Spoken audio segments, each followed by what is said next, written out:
Yo, what's up? So I was wrong, bro. I was so wrong. I was completely wrong. Um, I was just wrong. Like, I don't know how else to say it. Like, hear me out, okay? Um, that doesn't mean I didn't say a lot of the things in my other videos. A lot of things I said were kind of right, but they were coming from the wrong place.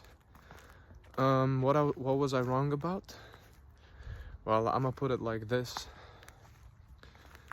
I was wrong that this is really hard to explain, right? Because now I'm trying to explain something way more subtle than what I was talking about, and it has to do with the Buddhist Dharma, the OG Buddhist Dharma, the one the Buddha spoke himself, the Tripitaka, the suttas, the actual path, right? What was I wrong about? I was wrong about, first of all, that you could just point someone and they'll realize, right? That's not how it works. Why? Okay, so this is so hard to talk about. It's so hard to explain. Holy shit. See, a lot of modern spiritual traditions, right? They try to say, you're already awakened. There's nothing to do. You're already free. Everything is one, non-dual awareness, right? And I'm gonna retrace it a bit. I'm gonna include a bit of my own story here, but only for context. But I started off, basically how I started off spirituality is like this, simple. I heard the Four Noble oh, sorry, my bad. I heard the Four Noble Truths. I heard dependent origination. I heard the three marks of... I basically heard the Buddhist Dharma. And it immediately clicked. That was it. Like, I was an atheist, science guy. And then, like, I heard the Buddhist Dharma and I started practicing Buddhism. The real Dharma. The true Dharma, the one in the suttas, the one the Buddha spoke about, right?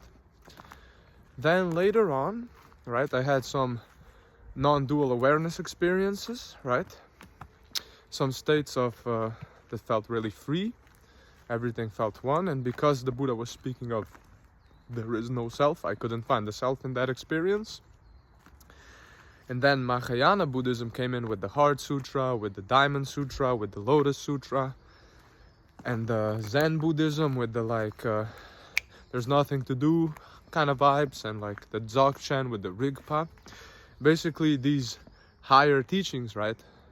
And they sort of hijacked my insight into no self, where I started merging samsara and nirvana. I started believing samsara and nirvana are the same reality, just seen differently. One is free, one is bound. I basically equated dependent origination as how your mind creates a self and creates a conscious observer from experience, right? So I basically merged non-duality, samsara, nirvana into this one seamless thing, and that's kind of what Mahayana or higher Buddhisms do. They say samsara is nirvana. Even Nagarjuna said this: because all things are empty, I cannot see a difference between samsara and nirvana. And that's the wrong view. That's what I was wrong about. That is the wrong view. Samsara and nirvana are not the same. Nirvana cannot be found in samsara. Samsara is the conditioned, nirvana is the unconditioned, and that is not an eternal self. Buddha didn't say it's existence, he didn't say it's non-existence. Basically, I return to the OG Buddhist Dharma.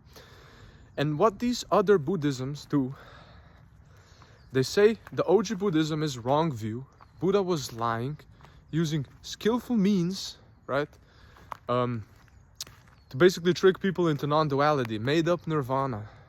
So, because people need something to do, and in actuality you're already free and there's nothing to do. That's not what the Buddha taught. Even his last words, I'm gonna paraphrase it, those were not exactly his last words, but among the last words, among the things he said right before he died. But it was, I have taught you everything, I held nothing back. If anyone speaks anything else than what I've told you, that is not the Dhamma. That's not skillful means. Look how they hijacked Buddhism.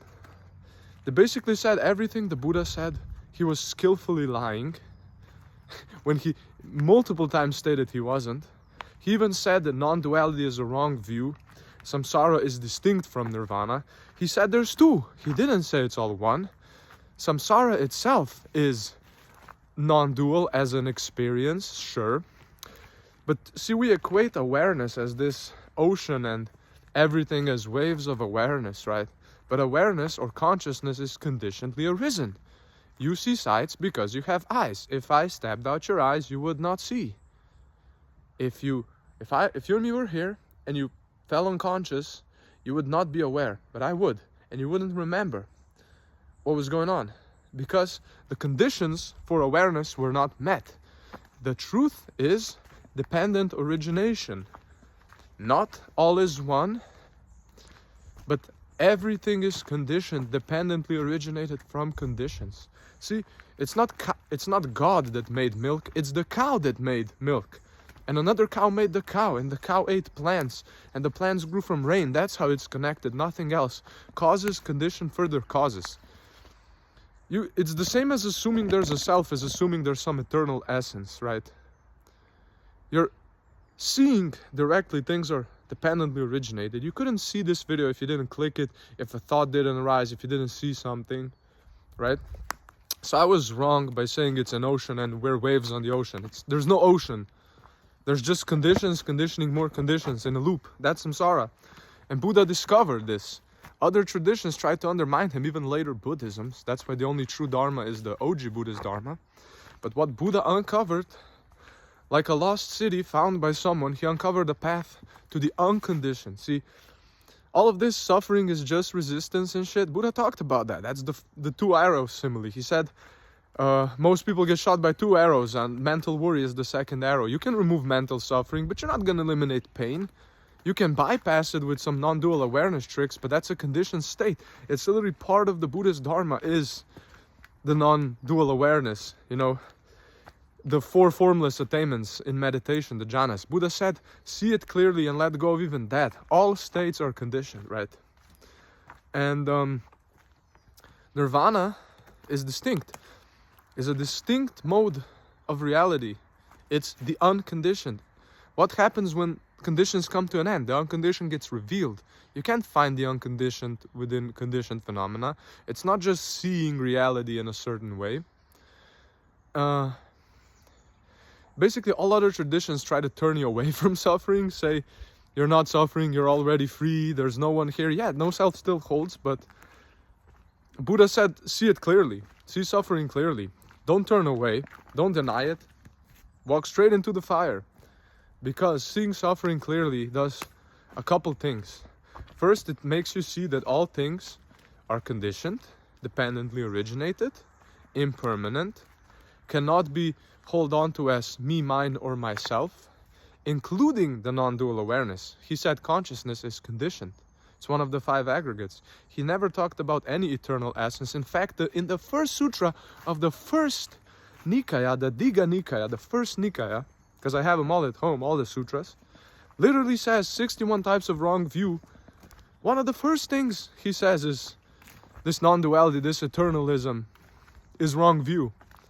Nirvana is neither existing nor not existing. What happens when the flame goes out? This experience that everybody calls God, calls holy, when seen clearly, is dukkha, is suffering. And if you don't believe me, you're bypassing it. It's not like yeah, if I cut off your leg, you can bypass the mental suffering, sure. Also, yeah, if you see no self, the mental suffering is not there. Sure, the Buddha taught that. That's a certain degree of freedom. But you're not going to escape impermanence. You're not going to escape old age, sickness, and death. If you pretend that your sickness is fine because you're not rejecting it, it's just what's arising, sure, but you're going to feel it. Sorry, there's bees here. What do you want, Mr. Oh, you're a wasp. Where is it now? It landed, but it went. Aye, sure. But my point is, it's not eternal and it's not nihilism. There is no self. It's all dependently originated. And when you see dependent origination clearly, right? When you see dukkha, the cause of dukkha, and when you see the ending of dukkha, clearly, not turning away, but seeing it clearly, you're seeing the Dhamma, and you practice the Eightfold Path.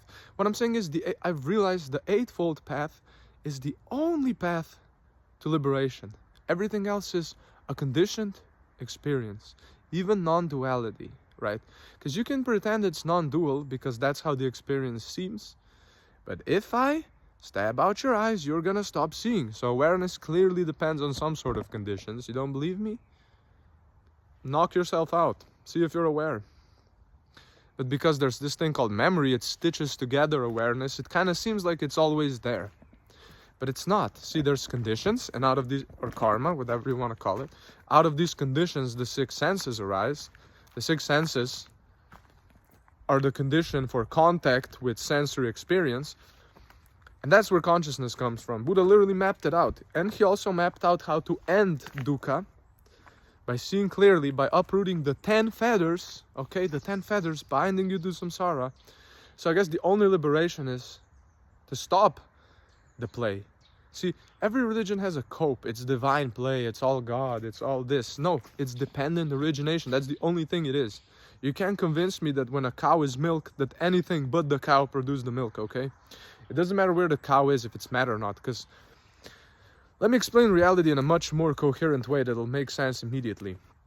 If you look at your point of view, you have a point of view that you perceive through the 5 aggregates, through your senses, of conditions, right? So imagine like a multiplayer game. Everyone has their own render of the conditions, right? But when I do something in the multiplayer game, it also happens in the other guy's render. So there's, out of conditions arises the senses due to ignorance, and the senses see conditions in a certain way. So what we share is conditions.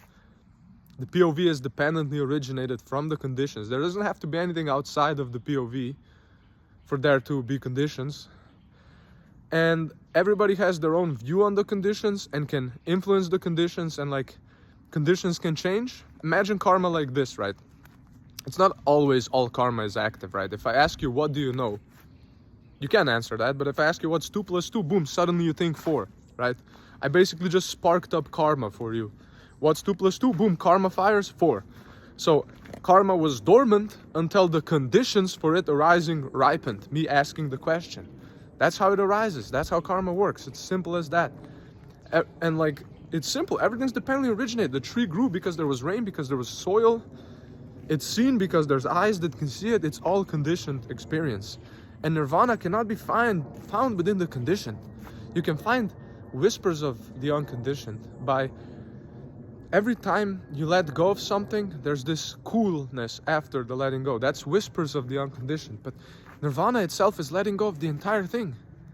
Not through just seeing it, but through legit practice.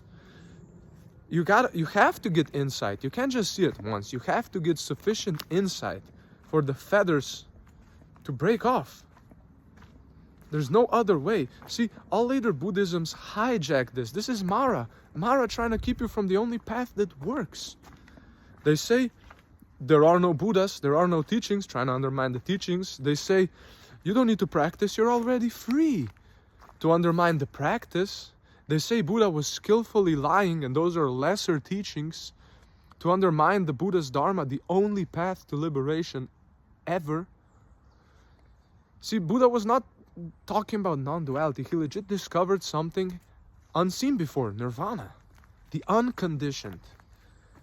See, and that's gonna change the direction of this channel. Before even if I said some things right, a broken clock can ring right. Yeah, I had insight into non-duality, sure. I had insight into Buddha's Dharma before I was practicing the Eightfold Path. I just took a little vacation into higher Buddhism's non-duality, higher, right? Basically, they're trying to hijack Buddhism and take you away from the only path that leads you to liberation. And this channel is going to become purely a Dharma channel, and I'm going to just be discussing a true Dharma. And I'm not a teacher. If anything, I'm your spiritual friend, just trying to make sure you actually arrive at liberation. Because it's not just notice it and you're free. Because you're not, because you're still stuck in samsara. You have to put in the practice to gain sufficient insight and clarity of mind. The clarity of mind is just a tool for you to see clearly. Dukkha, the cause of dukkha, the ending of dukkha, and the path leading to the ending of dukkha. You see that wisdom is seeing dependent origination, seeing impermanence, seeing no self, seeing dukkha. It's the only thing. Everybody tries to tell you nothing's wrong, stop resisting, it's all fine. That's Mara, that's Satan, that's tricking you away from liberation. Buddha says the opposite. Look at the suffering. Marrow in the suffering. Let it burn through you. Turn away. Because seeing the suffering matures into disenchantment. You're no longer feathered to samsara in such a way, because you see clearly that everything comes with a price, because everything is impermanent, subject to change, and it will never last or be any refuge. And you can, what other traditions do is they reify the knowing quality of experience. There's a knowing quality to experience, and they make that into God or some cosmic awareness or Brahman or some eternal self. But if you look clearly, that arises due to conditions too, because this tree ain't aware. It's conditioned. It's not God, it's conditioned. Whoa, scary. And people are scared of Buddhism because it's the only path that says, yeah, you have to put in the work. Yeah, there's dukkha.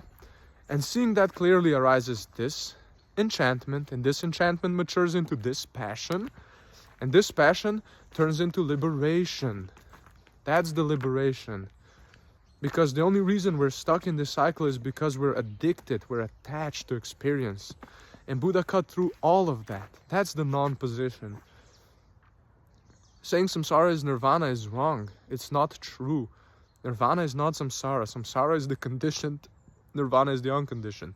Even if the condition appears as all as one and you can achieve a state of consciousness that seems very free, very subtle, non-dual state of awareness, that's still within the conditioned realm, and Buddha directly disproved this. And later Buddhism say it's skillful means he was lying, but Buddha constantly reaffirmed this is the only dharma. If anyone says I said anything else, they're lying. That's Mara.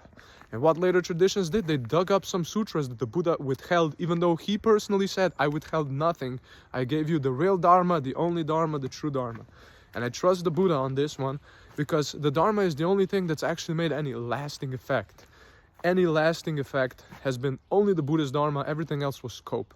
I could bypass suffering, I could achieve non-dual awareness, but only facing dukkha directly, which led to this enchantment, which led to this passion, which led to actual liberation, has had any permanent lasting effect.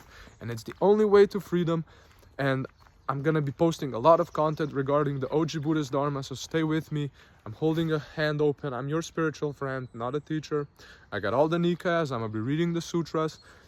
I'm gonna be trying to change it into modern insight, because I firmly believe the Buddhist path is the only path. There is no self, no permanent existing self, and you cannot get to it by any magic rituals, right? By any magic, but purely by genuine practice, seeing deeply, getting insight, and that insight into dukkha leads to disenchantment, which leads to dispassion, which leads to liberation. And that's the only way to liberation. And I hope anyone got this. If even one person got any faith in the Buddha, that would be huge. And yeah, thanks for watching. See you guys.